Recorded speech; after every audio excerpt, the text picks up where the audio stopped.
Hi everyone, listen carefully. The scenario of outside the secretary office is really bad. All of my friends study at Dhaka University. He just informed me that the answer beated our beloved student brutally.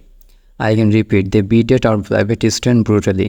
And if you look at that Hasnat Abdullah's post, সচিবালয়ের সামনে answer সদস্যরা নির্মমভাবে পেটাচ্ছে।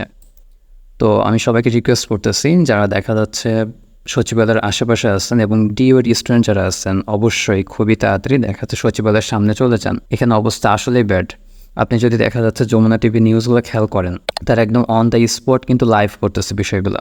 তো সেই ক্ষেত্রে অবশ্যই বিষয়গুলো একটু খেয়াল করবেন এবং হাসনাত আবদুল্লাহ ভাইয়ের পোস্ট একটু খেয়াল করেন সবাই। আমি যদি তার একটা ভিডিও একটু প্লে করে দিই, জাস্ট খেয়াল করুন, just look at the face. It's not a live face.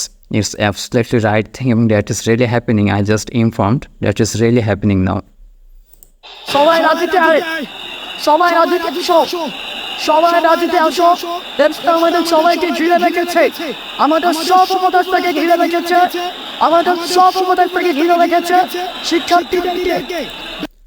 Can you imagine all of our advice just surrounded by answer, and that the answer it's not just politely protest there.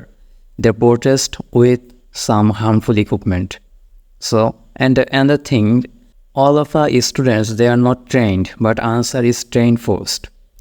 Answer is trained first. So if they attack, that is really harmful for us. তখন প্রহার করছে, ভীষণ পিটাচ্ছে, সবাই রাজিতে, সবাই দেখতে সবাই। দেখছেন এর অবস্থা। তো তাহলে যারা ঢাকা ইউনিভার্সিটির আশেপাশে আছেন, অবশ্যই একটু তাড়াতাড়ি সেখানে যাওয়ার অবস্থা করুন, সেখানে যাওয়ার ব্যবস্থা করুন। তা না হলে কিন্তু আজকে হয়তো অনেক কিছু হয়ে যেতে পারে।